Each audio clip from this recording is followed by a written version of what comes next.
Hello दोस्तों, आज हम हैं दिसंबर 2022 में। चलिए देखते हैं कि 3 साल पहले इसी समय क्या हो रहा था।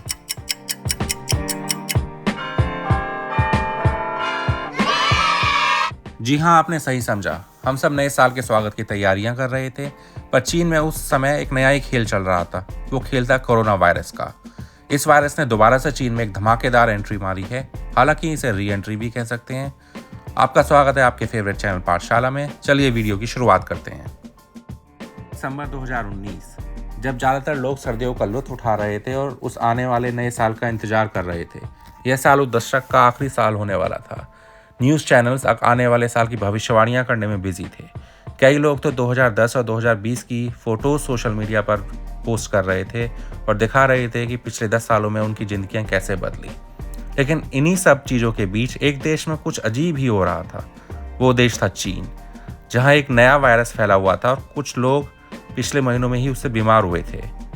किसी के पास इसका कोई इलाज नहीं था। वुहान लैब और चीनी सरकार के अलावा किसी को इस वायरस की उत्पत्ति के बारे में भी कुछ पता नहीं था। चीन के बाहर की दुनिया तो बिल्कुल अंधेरे में थी। उन्हें इस आने वाले हाहाकार के बारे में कोई सूचना नहीं थी। लेकिन 2020 के चालू होते होते इस वायरस की न्यूज़ पूरी दुनिया में फैलने लगी और इसी के साथ फैला पैनिक। और उसके बाद तो इस वायरस ने जो कहर ढाया भारत में और दुनिया में, वो तो आप सभी जानते ही हैं। 2020 में इस वायरस से प्रभावित होने वाले देशों में यूएसए पहले नंबर पर था। आप सभी ने न्यूयॉर्क की वो तस्वीरें तो देखी ही होंगी, जब अस्पतालों में शव रखने के लिए जगह नहीं बची थी और सड़कों और अस्पतालों के गलियारों में हॉस्पिटल बेड लगाए जा रहे थे। ऑक्सीजन सिलेंडर्स की कमी ने पूरे मेडिकल सिस्टम की कमर तोड़ दी थी। उसी समय पूरी दुनिया के रिसर्चर्स और साइंटिस्ट वैक्सीन बनाने के काम में लगे हुए थे। सभी का प्रयास था कि ऐसी वैक्सीन बनाई जाए जो एक ही साथ बहुत सारे वेरिएंट से लड़ पाए। 2021 में इसी वायरस के एक रूप डेल्टा वायरस ने भारत में जो हाहाकार मचाया, वो तो आप सभी को याद होगा। शमशानों में जलती चिताएं और अस्पतालों में लगी लंबी लाइनों की तस्वीरें दुनिया भर ने देखी। उसके बाद दुनिया भर से भारत के लिए मदद भी आई। यूएसए ने भारत के लिए मास्क भेजे और अनेक यूरोपीय देशों ने ऑक्सीजन सिलेंडर्स और ऑक्सीजन प्लांट्स भेजे। पर एक देश ऐसा था जहां भारतीय और भारतीय नागरिकों की मौत का जमकर मजाक उड़ाया गया। वो देश था चीन।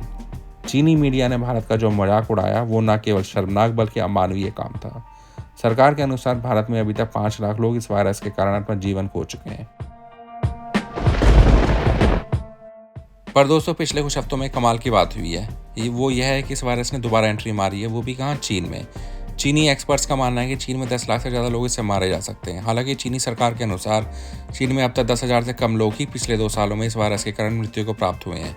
ये नंबर सुनकर आपको अचंभा तो जरूर हुआ होगा, लेकिन अगर आप चीनी सरकार के नंबर्स को सही मानते हैं तो आप सही में शेख चिल्ली की ज़िंदगी जी रहे हैं और यह सही समय उन सपनों से बाहर आने का। इन 2 हफ्तों में नंबर्स के 10,000 से लेकर 10 लाख तक जाने के पीछे क्या कहानी है, ये तो चीनी लीडर्स को ही पता होगा। लेकिन ऑफिशियल चीनी मीडिया का कहना है कि ये नंबर लॉकडाउन हटाने के बाद बढ़े हैं और ऐसा एक्सपेक्टेड था। अब आप सोचेंगे कि अगर कोरोना वायरस से संक्रमित होने वाले लोगों का नंबर ऊपर जा रहा है तो फिर लॉकडाउन क्यों हटाया गया? दोस्तों, इसका जवाब है चीन की लड़खड़ाती हुई इकॉनमी में।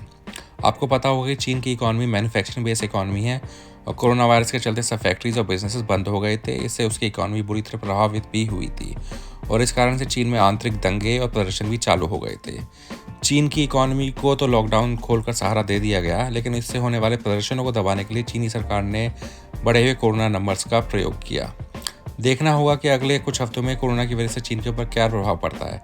लेकिन हम अपनी मानवीयता को दिखाते हुए प्रार्थना करेंगे कि चीन इस त्रासदी से जल्दी बाहर आ जाए और कम से कम मानवीय जीवन का नुकसान हो। इसी के साथ इस वीडियो को आप समाप्त करते हैं। अगर आपको वीडियो पसंद आया तो उसे लाइक करें और चैनल को सब्सक्राइब करना ना भूलें। जय हिंद, जय भारत।